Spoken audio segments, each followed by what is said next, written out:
Hello. Welcome to the Temple Israel Oral History Project. My name is Warren Agatston, and I welcome Edith Meyers, the interviewee, to be interviewed for this program. The date is December 13th, 2019, and we are both participating in this recording of this archive at Edith Meyers' home located in New Rochelle.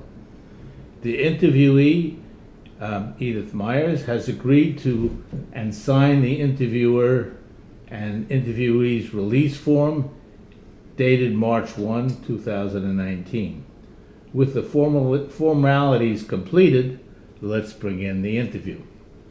Okay, we're set. I thank you for participating in this program, and I'm sure that we will get a lot of information about you and your family. First, let's start off with some basic questions. How old are you now? 92. And where were you born? In Nuremberg, Germany. And okay. And what did you look like then at that time when you were living in Germany? I was 11 years old at the time when I came to the United States, and I looked like a little girl. Okay. With straight hair. Were you happy as a child at that time? I was happy, but I knew that something was not right, what was going on outside in the world. So how did you come to the States at that time? How did you arrange it, and what occurred at that time? Well, what occurred was Kristallnacht, and we knew as Jews we were in danger, and it was time. My father could not make a living anymore. They took away his business and his money, that we had to leave. And how many of you in the family left at that time? My father, my mother, my sister, and I. And do you recall, do you know how you were able to get out of Germany at that time? What year about was it? 1938, November 38. So it was just before the war. Yes. Do you recall how you were able to emigrate to the States? Yes, we needed a visa, and we needed to have somebody in the United States give an affidavit that we would not become a burden to the government. And my mother had some cousins and relatives living here who were able to furnish us with these papers. All right, so you left Germany, and you came directly where? Where did you land? We landed in New York City. And from there, where did you go? From there, some relatives took us in to live in their house here. And then we proceeded to Boston, where my father had a friend who had offered him a job. And what kind of work was your dad able to do, and what was his original expertise back when he was in Germany? Well, he owned a shoe factory, and he was also in the business of selling shoes. So that was his business there. And this friend of his manufactured leather goods, and he needed a salesperson.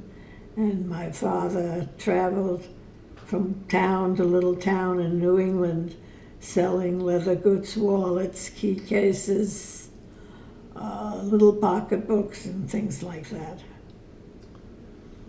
I recall. So now you're living in Boston. There was a language issue there. How did you learn to English, and your dad and your mom and your sister? What kind of education were you able to obtain, and how did you learn English? Well, there wasn't much help in the public school system to help you learn English. I had a teacher who couldn't have cared less if I was there or not. I think she kind of resented having me in the classroom. In the summer, the Jewish agency sent me to summer camp, where I was forced to listen to English, speak English. And there was a Jewish German nurse there. And, I really, it's difficult to say how I learned, but I picked up the language. And I went to public school. What about your parents and your sister? Were they in the same situation? Well, my parents learned some English, because it was easier for them to converse in German. And my sister also learned English. But she then later, when she graduated from high school, couldn't find a job, and she moved to Texas, where they had friends. And by then the war broke out, and she met someone, and she got married and lived in Atlanta, but she spoke English. Right. All right. So from there, you went through high school in Boston at that time? Yes, I went to Brighton High School. Okay. And your sister also at the time? Yes. She younger or older than you? Oh, she was 4 years older than I. Okay. Would you say that you had a happy child life now that you're living in the States? Or were there any difficulties that you faced? Well, I think probably my childhood, I wouldn't say it was happy. You just kind of had to make adjustments, and I didn't like being called the little refugee girl. Okay. So did you enjoy school, or what kind of student were you? I was a pretty good student, but my father thought, since we didn't have any money, the German government left you with $10 to come to the United States, that I should become a secretary. So I took a commercial course in high school. I didn't associate with too many Jewish kids who were all more in the college preparatory program. But I managed, I learned at that time shorthand, typing, bookkeeping. Did you have many friends in school at all, or in the neighborhood that you grew up in at that time?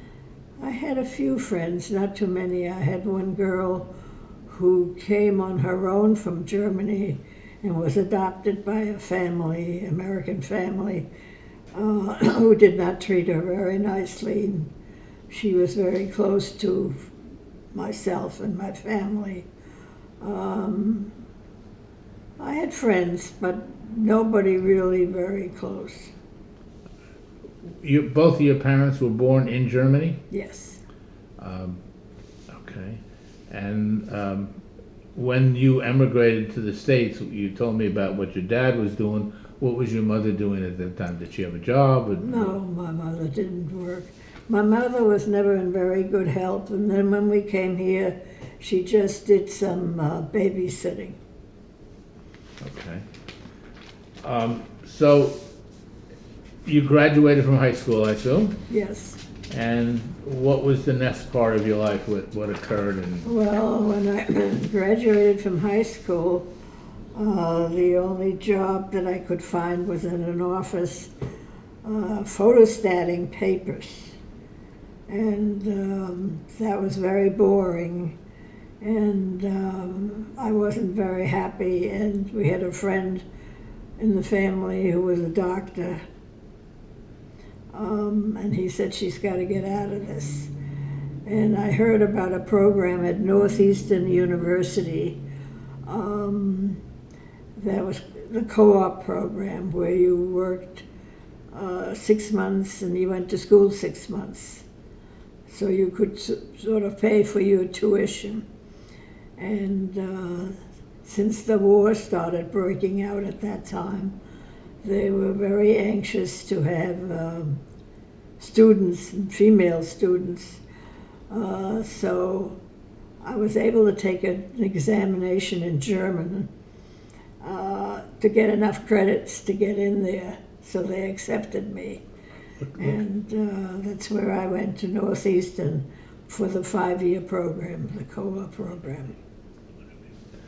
Okay, so then, tell me a little bit, were there family members that you left back in Germany, and if so, do you know what happened to them or how they fared? Yes, my father's family, his brother went to South America, to Argentina, and my mother's family, who left behind her brother, etc., and they fled from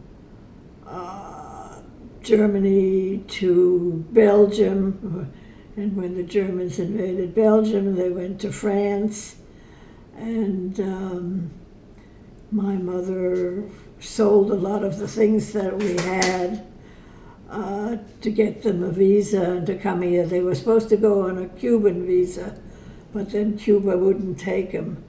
And they were finally able to come to the United States. So you're saying that most of your family did escape the... Yes, most of my family did come here. Okay, all right, that's wonderful. Great news. Yeah, well, we had a very small family. My father had only one brother, and my mother had only one brother. So now you're working out in the real world. What's happening in your life now? I assume at one point you met Herb, and we'll talk about him in a little bit. Yes. Were you bar mitzvahed or bat mitzvahed, by the way? Did you have any religious training growing up? When I was in Boston, my parents always belonged to a synagogue in Germany, to a Reform synagogue. Although even in the Reform, I remember we sat upstairs and the men sat downstairs. But when we came here in Boston, there was quite a bit of support from the Jewish community, the Jewish agency. And I did go to religious school. I think it was fairly, it was conservative, too orthodox. And I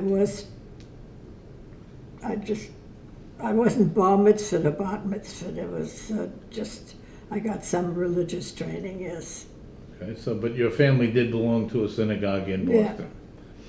Yeah. All right, so let's continue with the life story of Edith, and let's see what occurred. Let's talk about, maybe you met Herb at some point in time. Yes, well, I dated while I was in high school, and mostly German Jewish kids. And when I was in college, my mother had a friend who was the aunt of my then-to-be husband, and he came to visit them, and she set up a blind date. That's how I met her at Kenmore Square. And what year was this, if you recall? I think it was 1948. 1948, a few years ago. Okay. So let's talk about the romance a little bit, and okay. Well, let's talk about Herb first. Where was Herb born? Herb was born also in Germany. He was born in 1921. He was born to an American father, actually, because his grandparents had a business in the United States. They made like a soap that you used in the bath, and they made an oven polish that people used at the time.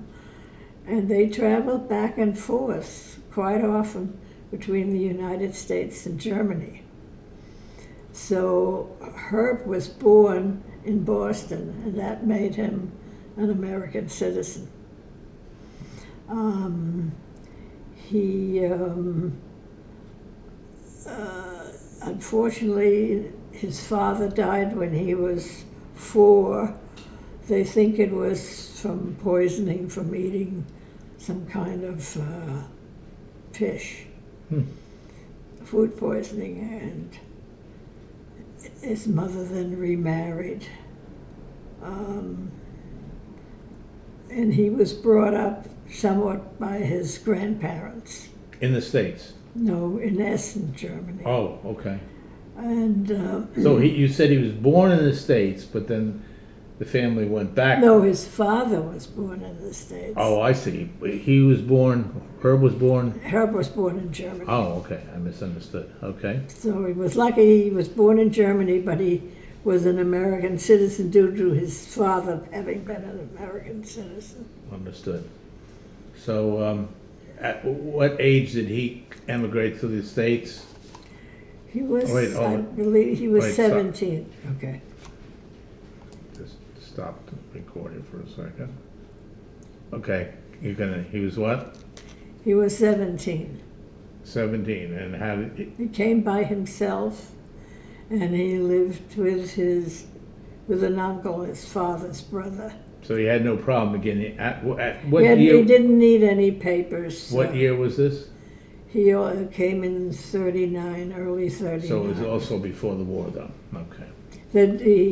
The American government went to his grandparents and said in order to ensure his safety, he had to leave Germany. So he lived where? He lived with his uncle on the west side. His uncle did not, he was in his last year of high school. His uncle did not send him to school. His uncle made him work in a factory, and he went to school at night to finish his education. Also, when he was in Germany, he went to a good high school, but they told his mother that he had to leave because he had all failing grades, which of course was a lie. It was just to get him out because he was Jewish. So as I said, he came here and he lived with the uncle. He went to night school to try to get his high school diploma. And then the war broke out in 41, and Herb went into the army for about almost 3 years. What branch of service, and you know what he did in the service? He was in the Air Force at first in England, and even though he kept telling them he spoke German, etc., somebody finally realized that he could be a good interpreter. So he became an interpreter for the army. He went to France and he went to Germany, and he was there until he was discharged. Okay, so now he came back to what? Back to New York? Came back to New York. In the meantime, his mother had come here. His stepfather was in the French Legion, somewheres in Africa. And he lived with his mother, and he went to Pratt Institute on the GI Bill. And then he... And he was in, at that time they called commercial design. And he was a very good student. He graduated on top of his class.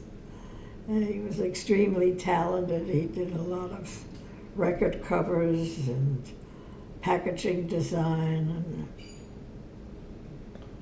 So then came a time when you two guys met up. At what time was that? When was that? when I met him, When you met him? I met him when he visited his aunt and uncle, who were friends of my parents, and that was in 1948 in Boston. And how long would it take before he asked you to marry him, or you asked him to marry him? Whatever happened. Well, we used to commute back and forth between New York and Boston once a month, and it took about a year. He Okay. was anxious to get, more anxious than I to get married. I won't ask you why, but we'll leave that for alone. And so you got married. Where did you end up living? We ended up living in Jackson Heights, Okay, and in that's New York. okay. And how long did you live there? We lived there until 1952, at which time we moved to Atlanta. Let's back up a little bit. You had some children somewhere in that period of time. Let's talk about the children, when they and who they are. Let's see, I had David in 1952, and my daughter Sandra in 1957. And do they have children? Yes, Let's talk my about the son- grandchildren. Grandparents love to talk about grandchildren. Well, my son has 3 boys, and they're all doing okay. One lives in California, one lives in Brooklyn, and one is now going to medical school. Okay. And my daughter had married an Israeli, whom she met in New York, and moved to Israel. And she has 3 girls. One works for Facebook. The other one went to law school, but she's now doing something else. And the third one is studying at Tel Aviv University, I think artificial intelligence. Oh, okay. The coming generation. Okay. Right. Let's talk about. So you moved to Atlanta. I gather Herb had a job there or something going on. Yes, we went to visit my sister, and who took us to their Jewish club, and he met someone. They were looking. Who worked for Mead Atlanta Paper Company, and they were looking for an art director. And Herb fit the bill, and they offered him a job right then and there. And that's what we lived in Atlanta for. We lived in Atlanta for what year? From 54 to 1960. And were you working at this time, or just raising the 2 I just children? was raising the They family. were raising the family. And then there came a time when I guess you moved to this fine city of the Sound, New Rochelle. And that's when we moved to New Rochelle, 1960. And did he change Belonged it? and joined Temple Israel. Okay. Let's talk about a little bit about your involvement in the temple and Herb's involvement. Well, Herb was very involved with the temple. He did their logo. Well, let's stop for a second. I can maybe do this somehow. We're going to try to show the logo. That's the logo, is that it? Let's see if I can. There it is. Okay. That's the logo that he made for Temple Israel, and that has continued on all of our documents and Right. monthly. It's sort of a stylized version of the building of the temple. Yes, yes. So this when the new temple, which is not so new anymore. I think it was Right, 1962 or something like that, or whatever it was. And he also did the design for the Gala School. Okay. And he was interested in the temple and its progress, and he enjoyed being a member of the board at one point. Did you get involved at all? Yes, I was active in Sisterhood. I was on the board of Sisterhood at one point. But then I started to work, so I didn't have that much time to, become more active. from that point on, obviously, you attended a lot of the functions. Do you have any recollections, fine recollections of the temple at any of the events, the rabbis, etc.? Right. I mean, Rabbi Shankman was the original rabbi when we came.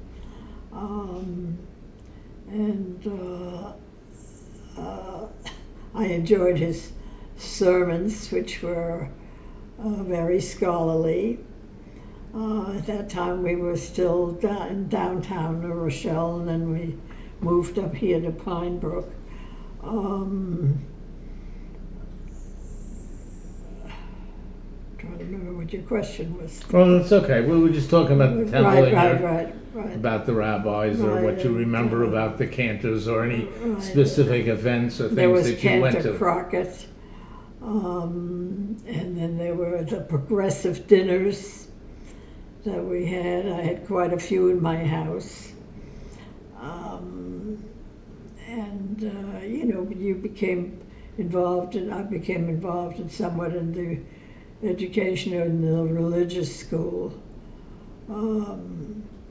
When I moved back to New York, I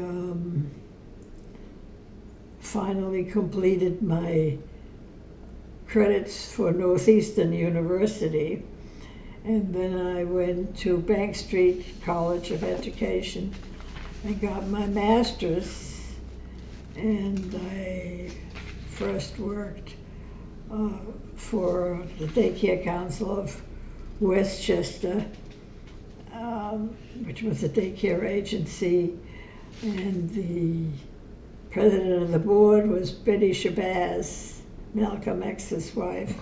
So it was a very interesting job.